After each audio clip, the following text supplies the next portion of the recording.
Digby. I feel like this is deja vu. We've seen this before. Digby to Oval. Oval back to Digby. Digby back to, guess who? Oval. Oval takes it down below to Guerra. Guerra over. Guerra. Shot. Intercepting the pass in the neutral zone. Steno can't hang on to it. Guggens and Steno on the near side boards, working it, trying to work that puck. It's under Odessa's body. Over to Olds. Olds to Digby. I feel like this is deja vu. We've seen Olds. Digby to Olds. Olds back. Digby. Back to gets who? Olds.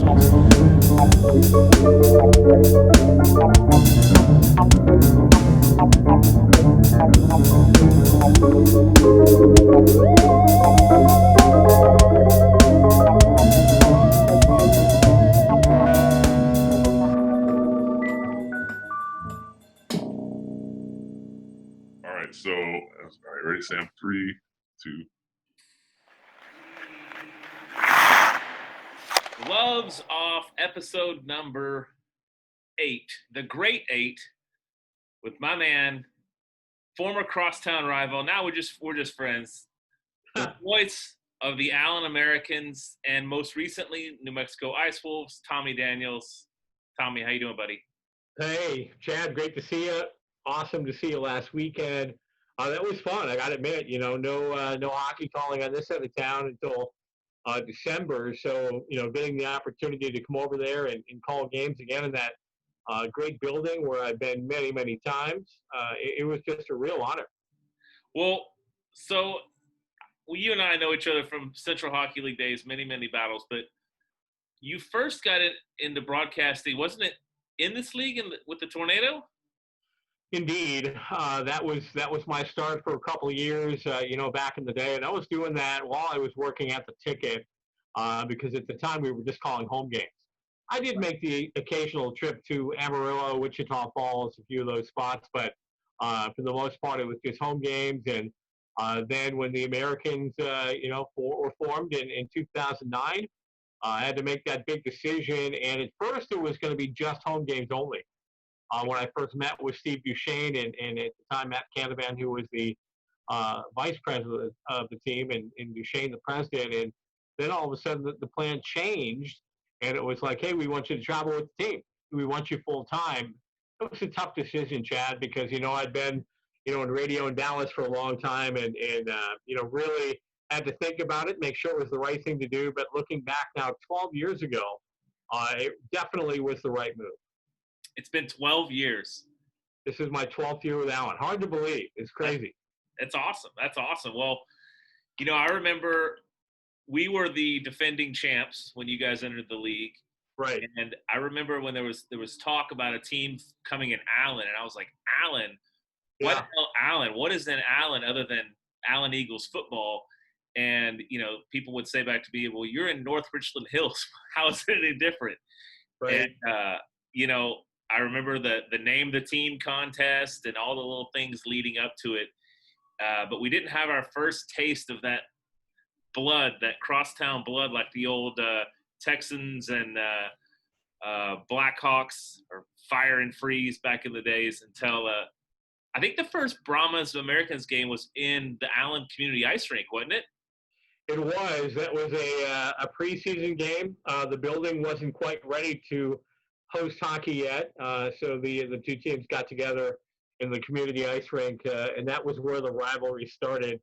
Of course, Dan and Mullins went way back, and those guys have known each other. And Bill McDonald, who was our associate coach back in the day, he knew Fonger as well. So it was a great rivalry. It brought back the old traditional hockey, Dallas and Fort Worth, although now in the suburb, as you mentioned, NRH and Allen. So, I was so honored to be a part of that. I miss it. And it really gave me that vibe walking in that building last week, and, seeing familiar faces like yourself, and obviously, you name it, the off-ice officials. It was great to see them, and Frank, just people that I've known for a long time in the hockey world. Yeah, I mean, it's crazy that in that rivalry, we haven't seen anything like it. When we play Shreveport, there's a little bit of bad blood, but there's been nothing that's come even close to the Allen and Brahmas rivalry. And I think, because I have kind of a sick memory, I remember things. I think you're the same way. The rivalry really got kicked off in the Allen Event Center. James Hebert for us. Yeah, oh yeah. Little pesky James Hebert. He ran Charlie Effinger. Yeah. Concussed him, didn't he? Didn't he knock him out? He knocked him out. And that basically was the end of Charlie Effinger's career at Allen, because from that point, Chris Whitley took over and never gave back the reins. And of course, Effinger would later move on to, then Kansas City or then Missouri Mavericks. But that was Hebert actually ended Charlie Effinger's career in Allen. Well, I believe later, which we'll get to, one of your players ended one of our players' career for good, but we'll get there. So then the next time y'all played in our barn, again, it's an early season game like November or something. Your guys had words with Hebert during pregame warmups, and this is back in an era, if our fans can remember, no referees. Are there referees in warmups in the ECHL? No. Oh, that's a recipe for disaster. Yeah, I've got one for you when we move down the road. I've got a story for you about that. Okay. So for the fans that are following the path of the Allen Brahmas rivalry, we basically James Hebert got his ass kicked by all of the Allen Americans. A couple of our guys fought. I think Luke Sellers was involved in an altercation. Lots of suspensions. The referee was basically in his Under Armour gear, like not even in skates, just taking notes by the side of the glass. And the rest of that season, it was an absolute Donnybrook every time we played. Really, every time after that, it was who's going to fight? How bad is it going to be? Yeah. How many penalty minutes can we rack up? And I guess all that culminated in 2013 with the great line brawl, the Alex Penner mind. How do we say that? He lost his mind. He did. As Marty said, and Steve Martinson, our head coach, said, looking back at it now, I should have gone out there. I should have tried to stop the fight. Martinson was yelling from the bench. Of course, Fonger was yelling at Martinson, get him off of him. Martinson's yelling. Some of our guys are trying, but Alex Penner's a big guy. He's a strong guy. He's one of those guys when it's like I equated to professional wrestling, and I was a TV guy for NWA Southwest for a while, and I remember we had Abdullah the Butcher in town over in Fort Worth, and I remember the promoter telling me, if he starts coming your way and he's in the middle of his show play, do not mess with him. He's in his mode. He will move you out of the way.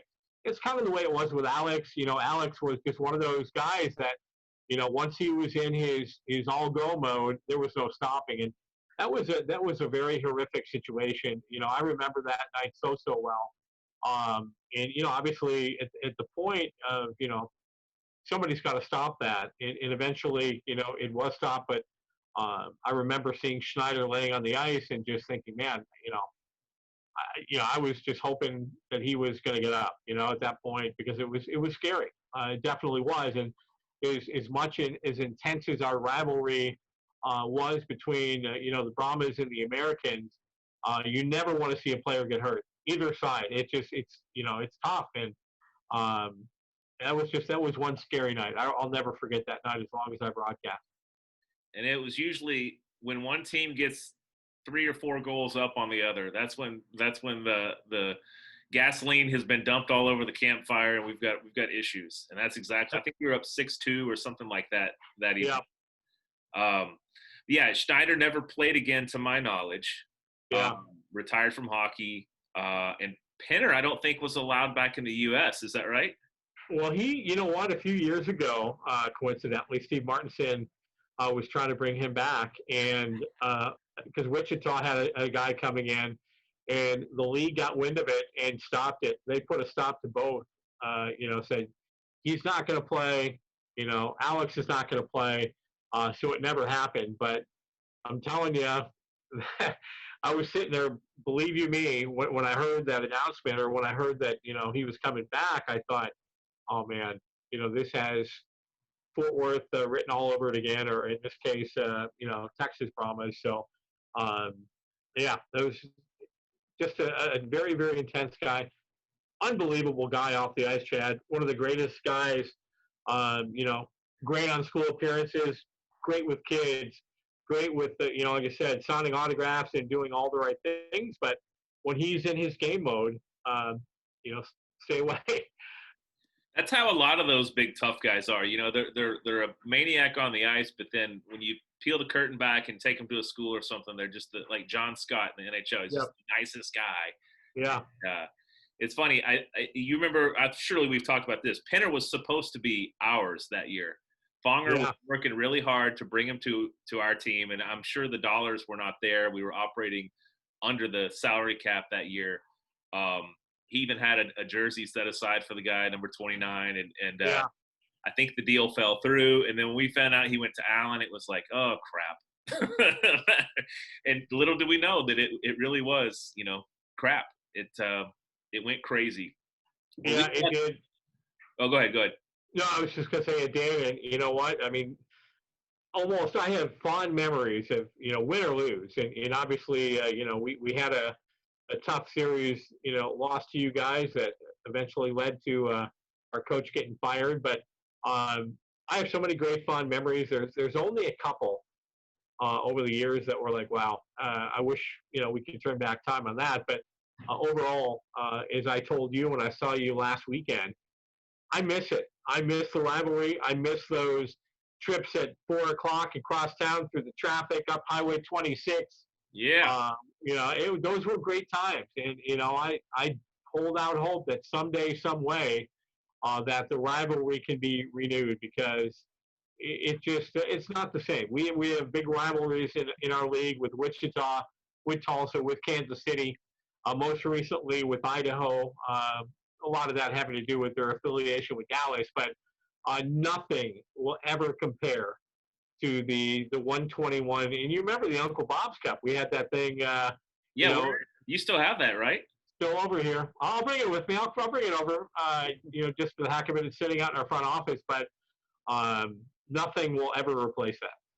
Yeah, that was good stuff. And the other really fun. I mean, of course, that memory is going to dominate because it was so intense. But the great rivalry we had in that one playoff series we played each other, we won, as you referenced, got your coach fired, but lots of good media. There was some morning news appearances. There was some talk, of course, on the ticket and other places.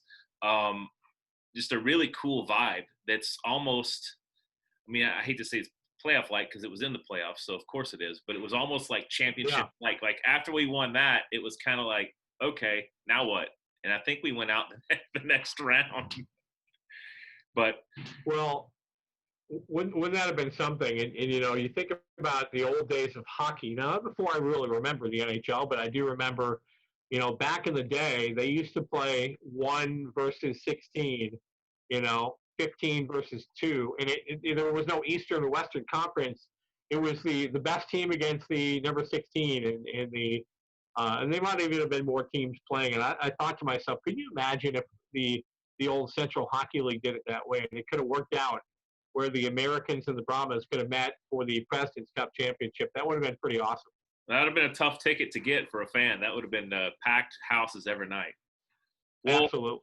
Transitioning out of the Central Hockey League, I see the championship picture behind you. You guys won your last 2 years in the Central Hockey League, right? So that was what, 13, 14? Correct. And 14, 15? 13, 14. 13, 14, 15, and then 16. So if you're looking at those years, starting with the 13 Cup, then the 14, then 15, then 16. Amazing. An amazing run.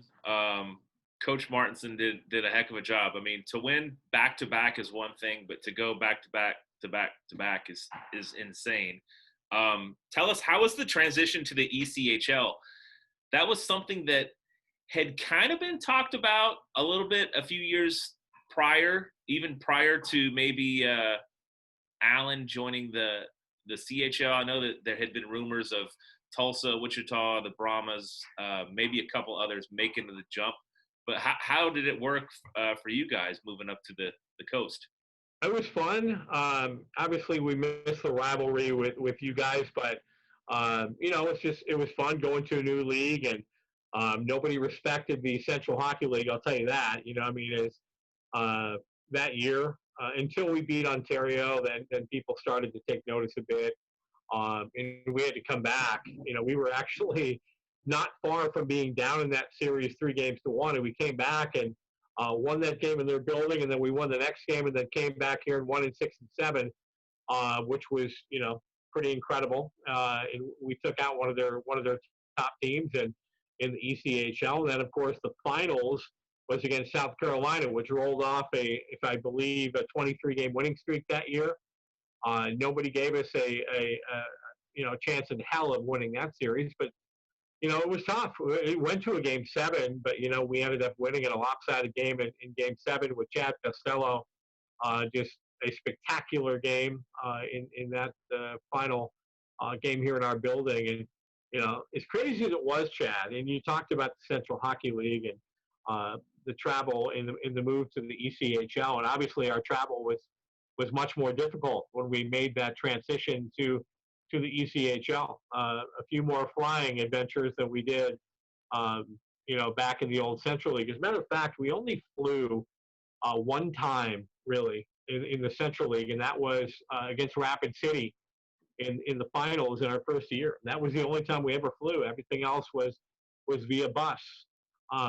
So it was a little different, and obviously earning the respect and all this. It was great because all the Central Hockey League teams, and they all hated us, and we hated them, but we were rooting for it. Said, hey, I don't care who comes out of the Central League this year, Wichita, whoever, we're rooting for them. It was all about the Central Hockey League making a statement because they tried to compare our league, and I say they were part of the ECHL now, but other teams said, well, you guys aren't a true AA affiliate. You're more like an SPHL team on steroids. And I'm like, come on, that's not right. That's not fair. That's not true. Steve Martinson had assembled a great team, like those names I mentioned, Chad Costello and Gary Steffes and Kevin Young and the Ludwig brothers. I mean, we had a really, really good team. And then Aaron Dell, who was in net for our first championship back in the Central Hockey League. He moves on to the NHL, and then people started to say, well, maybe Allen, maybe they did have it right. Maybe they were a legit team, but we sure didn't earn that respect, going into the ECHL. But I think now there's not even any talk of that anymore. Obviously, so much has changed. A lot of teams, I'm sure now, and people involved have no clue that our first 5 years were in the Central Hockey League. Yeah, it's crazy, and it's weird even for us when we see teams like Odessa and Corpus Christi, right, and Freeport. We played these teams back in the Western Professional Hockey League even prior to the Central Hockey League. So it's cool to see some of these franchises still hanging around. The Tulsas, the Wichitas of the world, and I think 12 years in, I think we can call Allen is an old timer club. Who knows? Maybe we'll get to meet again in the future. A little league realignment or jump to a new league. Who knows? I still hold out hope. I think it can happen, Tommy. Well, you know what? You guys have done a really good job. And I got to admit, it was a lot of fun last weekend being over there, and some really good talent, in the North American Hockey League. And I'm a little biased too because that's where I started calling games. But just looking at your roster, and that was a fun game, last Friday night. It's exciting for, and you know better than I, how many alumni of recent times, has there been anybody that's been able to make it to an NHL camp or that's playing in the NHL? That's a great question. We probably have had 30, 35 guys in NHL camps. But as far as making it all the way on the ice for a regular season game, we're close, but not quite there. In 2015, Jake Kupski, who was a goalie for us, was drafted in the 7th round by San Jose. I think he's now in your league. I think he's in the Coast somewhere. We had most recently Mitchell Gibson, a goalie drafted in the 4th round by the Capitals. He's at Harvard right now. I think he's probably on par to be the first one to actually play in the show, but we're really close. There's quite a few guys in the American League. We got a kid in the KHL this year. Wow. How about that? I guess the mob money must have been too much to turn down. No, speaking of New Mexico, so you do have some close ties. Martinson's son plays on that team. Right. And it's coached, of course, by Brahma and Allen American alumni, Phil Fox. So right. How did you get the call to come broadcast the preseason games? Was that from Martinson, from Phil, from Stan? How'd that work? Well, it started out by Phil Fox reaching out to me and saying, "Hey, we're coming to town, and I was telling our owner about you, and we'd love to have you come in and call our games." And so I couldn't commit until I talked to my boss, and I said, "Hey, look, they're coming to town. They don't have a broadcaster. Would it be okay if I went across town?" And because I work for the Allen American, so before I do anything, I'm going to get their approval and their blessing. And I was able to do that, and then Stan reached out to me, and it was a lot of fun. I mean, I had a great time. Just being able to call a game in that building again was unbelievable. And people always said, well, oh, it's too small or it's too cold or whatever. But let me tell you something. That particular arena, hockey barn, whatever you want to call it, it's really it's one of a kind. It reminds me of the old Odd in Buffalo in kind of a weird way. They used to say there were bounces in the corners there because it was one of the smallest rinks in the NHL. There were bounces in the corners that only the Sabres defensemen knew where that puck was coming off the board. And it seemed like that with the Brahmas a lot of time. They would, that puck would come flying in there and it'd come around the boards. It would take a weird bounce and it would, come to, you name it. One of the bigger names that, that played for you guys back in our rivalry. And, Phil Fox, Rouleau, and a lot of those guys who, I knew pretty well just from their time here in Allen. It seemed like you guys always got those specialty bounces. And I love the building. I'll never say a bad thing about that arena. Mainly because I think it was like no other rink in our league. And you're right on top of the action. Yeah, you might have to look around a little bit if the puck's down in the corner, but still the view was second to none. You're right, like I mentioned. You're right on top of the action, and it's all you can ask for when you're calling hockey games. Believe you me, there's a lot of places we go in this league where you're high up in the corner and it's tough to see. Especially if they're wearing specialty jerseys. So NITEX, much like the old Jack Shack in Odessa, those two buildings, I got a lot of fond memories, and I'll never say a bad word about either one of them. And I missed it, and it was great to be there last weekend.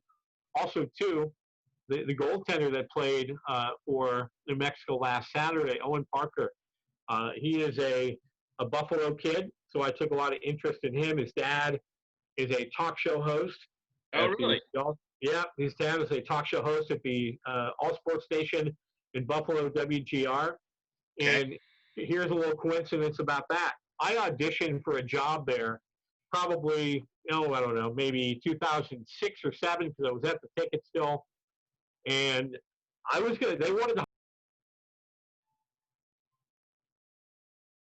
Oh, no. Audio went out. Obviously, I didn't take the job. Can you hear me? Yeah, I just went out for a second, but you're back. So you interviewed and you didn't get the job. No, I actually, they offered me the job. Oh, But I didn't take it because the money was not where I felt it needed to be. But I did a crosstalk with Owen Parker's dad, the afternoon guys. He was one half of the Shope and the Bulldog afternoon tandem, and so I actually did, a crosstalk with those guys. So it was really bizarre. He messaged me last week and said, "Hey man, we really appreciate you doing our games." He said, "You're doing a great job for somebody who's never seen this team before." So just a lot of coincidences, I guess, with calling those games. But it was a lot of fun. It really was. I enjoyed it. And as I told Maurice last Saturday, and my boss Mike Waddell, who was with me for the game on Friday, I said, "Man, it feels good to call hockey again." And it really was. It was a fun weekend. Well, you're speaking of calling hockey again. I do believe you're on the call for the opening weekend. Ice Wolves back here at the Nitech Sports Center. Yep. Regular season, the gloves are coming off. We're going to see, everything counts. Right. You've seen that, hopefully they'll have their regular season jerseys. You'll be able to read nameplates. It'll make your job a little easier. Yeah. But, it's going to be good. It's going to be a fun, and we'll have a little more festive crowd. And, it's when it starts to count for real, it gets serious. Can't wait. Absolutely, and it's going to be fun to be part of it. I told Stan, hey, as long as it works and I can still do my job here, I would be more than happy to help. I think there might be a time where maybe a couple of my interns, because he said, hey, if you have some interns that are just looking to get some experience, we'll take them too. So I think there might be a time or two my interns will handle the job, maybe up in Wichita Falls or wherever. But I'll definitely enjoy coming back out there, Chad, and seeing you and Frank and all the familiar faces over in Brahma land. And thanks again as always, man. It's just like it's funny. I told Maurice, it's like we never left. I said, you walk back in there, and I said, you see all the same people, and they come up and talk to you. And it's just like it was yesterday, but a lot of times passed, and you'll be my friend long after. I'm calling hockey and you're running the show over there, and I always appreciated, how nice and how good you were to me. Well, happy to be good to you, and let's have a little fun. I want to do a quick, fun little segment before we go called Crystal Ball with Tommy Daniels. Yep. Now, I did this a little bit with Michael Toth from the Charles Schwab Challenge, and he actually nailed it. I asked him to predict the winner of the U.S. Open. He nailed it with Bryson. So let's do the Masters. Tommy, yep, absolutely. Masters in the fall. You're a big golf fan, as I am. Course is going to play a little different. Yep. Who's your money on? Who's your pick, and then who's your maybe sleeper or dark horse pick? I really like Xander Schauffele. I think he's playing, some solid golf, and he's always in the mix. He's one that I really like. Obviously, I'm a huge Jordan Spieth fan, and I think eventually somewhere, even though most tournaments now he's missing the cut, he's struggling. Jordan Spieth would be a dark horse. He loves that course. He plays well at that course. Unfortunately, I think it's going to be tough for Tiger to ever win one again. I think obviously he came back and did the amazing, last year. Nobody would have ever predicted that. But I would say Xander Schauffele would be a good one. If you're looking for somebody maybe from the European Tour, maybe a Shane Lowry. He's playing really well right now. He's got his game going top notch. But man, I can't wait. And maybe even our guy from North Texas. I would love to see Ryan Palmer, somehow figure out a way to get in the mix. But I know you love of golf, and trust me, I saw the score sheet. Where were you guys? Were you Dallas National? Where were you playing? Trinity Forest, former site of the Byron Nelson. Absolutely. What'd you shoot? A 73? 75. And our boy Ryan Palmer shot a 67. When you're playing right there along the same numbers with PGA guys, you're pretty good. And our mutual friend Hunter Van Pelt, brags about you all the time and how good you are and how you can just hit the hell out of that ball. I might go along and be your caddy sometime and just carry your clubs just to watch you play. Let's do it. Well, listen, I got a fun story about Ryan Palmer. Last November, we did a Junior Brahma charity golf tournament to raise scholarship funds. And it was at Diamond Oaks Country Club, Fort Worth. And I got Palmer to agree to let us auction off spots to play with him. And then I got Todd Hamilton, 04 British Open champion, absolutely, to play as well. The day came, and I took the Hamilton group. I bought that group, so I wanted to play with a claret jug winner. Yeah, there you go. But so Palmer is in the group behind us. And that day it was perfect weather, like 55, 60 degrees up until the fourth hole. And then this blue norther came in and it was misting and about 32 degrees. And a lot of groups just exited the course and said, screw it. And Hamilton, I made jokes like, yeah, this is British Open weather. He's like, not really. This is not this is not British Open weather. But he would not leave the golf course if Palmer was still out there. He's like, well, if Palmer's playing, I'm playing. Let's keep going. So we trudged through. We got about 2 holes left, and I'm like, all right, we're all miserable here. Do you want to leave? And he looks back and sees Palmer out there, holding court with his group. And so we fought through. Palmer's team beat us by 1. I think he had a little bit of the length advantage, even in cold weather. But it's a testament to how those guys you see on TV, they're just people, and they do care about others, and it's pretty amazing. Hey, what's your relationship with Ryan Palmer? How did you guys, get to know each other? He just his kid used to play hockey here. Still does. I think he plays high school now. Grapevine, Colleyville. Just a nice guy. Actually, your boy Hunter Van Pelt, I think, was the first to ID Ryan Palmer because he's Hunter's such a PGA Tour P1. Yeah. He's like, that guy looks like Ryan Palmer. I'm like, it probably is. So yeah, he's good. And Hamilton's kid plays here. He plays for South Lake varsity, South Lake Dragons, and he is a good golfer. You might want to keep your eye on Drake Hamilton. You never know. He's got a big clapper from the blue line, and also he can hit it 330. I might have to go watch some high school hockey. Yeah, see some PGA Tour offspring. Absolutely. I think my pick for the Masters, I'm going to go with the easy one, which is Bryson DeChambeau. Yeah. But my sleeper, I'd love to see Spieth do it. I think for a sleeper pick, how about Tiger Woods? Oh, man. Well, that'd be awesome. You know what? I thought you were going to say Phil, Phil's one of those guys, honest to God, the way he played on his first Champions Tour event. And I mean, he was playing with all the confidence in the world. I think a lot of it now is the fact that back in the day, Phil was one of the long drivers. And now you've got so many guys that can hit the ball, 350 yards in the air. And I think it maybe gets to Phil a little bit. Nobody's intimidated by Phil and Tiger anymore. Those guys used to be, when they stepped on the course or stepped up to tee it off with you, everybody was kind of in awe. But that's not the case anymore. Because you've got the guys like the McElroys and, as you mentioned, the Bryson DeChambeaus and DJs and those guys that can, hit the ball a mile. And I'll tell you, it'd be great. Maybe I'll throw in Phil as another sleeper for me. I'd love to see it happen. That was obviously where it all got started for him, and leaping in the air like that. So wouldn't that be something? It'd be something. A couple more real predictions here. This one, we're gonna. You have a vested interest now. The Robertson Cup. Right. Who's your?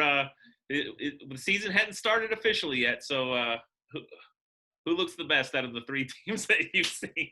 Well, only because I was doing their games. I got to go with the New Mexico Ice Wolves. My boy from Western New York, Owen Parker. Loved watching him play, and at least for a short time, I guess I got to go with the Ice Wolves. Well, I love the Ice Wolves organization from top to bottom. All great people that work there, but I'm probably going to have to pull for myself. How about a good South Finals? That would be fun. New Mexico and the Brahmas. That would be phenomenal. And it'd be great if things work out in the world and their state opens up where they could actually have some games at home. That would be absolutely. And then one final one. All right, the NFL. Who's the Super Bowl champion going to be this year, Tommy? Of course, it's Josh Allen and the Buffalo Bills. And hey, by the way, they get an opportunity this week to face Kansas City. Both those teams are coming off a loss. Kansas City, kind of a shocking loss to the Raiders. Crazy, the Bills had beaten the Raiders the week before, and that crazy game against Tennessee last week. I think this game this coming Monday. I'm not sure when this is going to air, so the Bills and the Chiefs might have already be played by the time you wear this, but I'm excited for that game. Kansas City is still the best team in the league, but I think there's a couple other good ones in the AFC. Obviously, Baltimore is really good. Pittsburgh is really, really good. The Bills are pretty good. And, hey, with Cam Newton in New England, and it seems like Belichick always seems to make things happen. With Newton, they probably have a better quarterback now than they had with Brady his last year that he was there. If Cam can stay healthy, there's 5 or 6 good teams in the AFC. But like my old buddy Chris Berman used to say, nobody circles the wagons like Josh Allen and the Buffalo Bills. Well, you know what? I don't follow football. I'll pull for Buffalo for you. That fan base seems to be pretty darn passionate, on another level. We need it, man. The only thing we have going for us right now is Niagara Falls is still producing water every day. That's going over, I can't tell you how many billions of gallons of water a day goes over that thing. But 99, the last time the Sabres were in the Cup, and of course we know what happened there. Yep. Brett Hull, skating the crease. The Bills, the last time they were in a Super Bowl, oh man. Oh boy. Lose 4 in a row. And here they thought they were going back in '99, the same year that the Sabres lost to Dallas against the team they played and lost to last weekend, Tennessee. Frank Wycheck, remember that? Forward lateral? Yeah.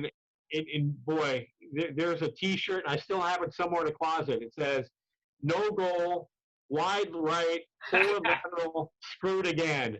All me, the one thing that means all Buffalo sports. For whatever reason, the city's been cursed when it comes to championship franchise. But hopefully one day, Chad, in my lifetime, I'll get to see somebody in Buffalo raise either a Stanley Cup or a Lombardi Trophy. Well, that would be fantastic, and it will be fantastic to see you, my friend, out here for the home opener, the season opener, Brahmas and Ice Wolves, October 23rd. Tommy, thanks for all your time today. I look forward to seeing you. We'll have line charts and all that good stuff for you, so we expect a fun night. This was fun, buddy. Thank you, as always, for thinking of me, and yes, I will see you soon. All right, buddy. Take care. Adios. For the team and give it a chance to reflect on tonight's game and look forward to an early afternoon game tomorrow with these same 2 hockey teams. Well, Phil Dell emailing me, father of Aaron Dell. Punchline. Here we got a fight breaking out of center. It's Berube who's unloaded. And it's Berube connecting with the first 4 or 5. And finally, swung around. Now we got another fight breaking out on the other side. And Penner is pounding away on Schneider. 2 fights on the ice at the same time as Penner is pounding away. And now stuff is being thrown out of the stands. And here comes, oh my goodness, the goalies are getting involved. Aaron Dell. And now you've got Trevor Hendricks pounding the goaltender. Now Dell is going in full of punches. This game is getting way out of hand. And now Dell and Westphal are going at it. As the goalies wrestle around in the other end, and now the Brahmas are trying to get their players off the ice. Sticks are being thrown out of the crowd as Dell and Westphal are duking it out. Oh my goodness.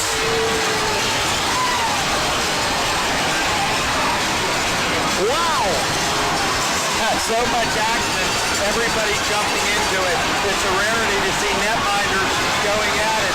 Aaron Dell was the first one after the Brahma players went down into the ice. And just everybody going out, focusing on the forward Wolfhard, who's just trying to keep his players on the bench.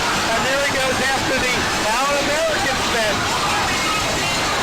The coach is certainly ejected, and there he goes. Well, I don't think he wants to go after Steve Martinson, I can tell you that. Or Richard Matherchuk, for that matter. As this one has gotten completely out of hand, Wildfog's been ejected. I believe he has been pointed towards the locker room. Wow. Well, it's very easy to go say, why not? Let's go at it. after the first 2 combatants. We'd love to do it. Love to get out and see you here sometime soon. Thanks, Chad. Thank you, Mike. Take care. Appreciate bud. it. You bet. Yeah. Crazy Cat, did you see that? Unbelievably unstable. I have not seen instability like that since probably my bachelor party. Chad, how are you, man? It's been a while. I'm glad we got the chat. Thanks for having me on the podcast. We even got a new rebrand here, huh? Out with the old, in with the new. I like it. Gloves off. Well, listen. Version. Hey, girls. Sam, this is not like Penn and Teller. Sam does actually talk. From time to time as necessary. There he is, Sam. Good to see you. I don't want audio! I do want audio. There he is, Mike Ducey. Hello, sir. See how Okay. it's like a TV. When does this go live? Probably Or not live, but when do you air it? probably the end of the week. We'll see. There's going to be a lot of post production that goes on. Probably by the end of the week. Beep, bop, beep, beep, boop, boop,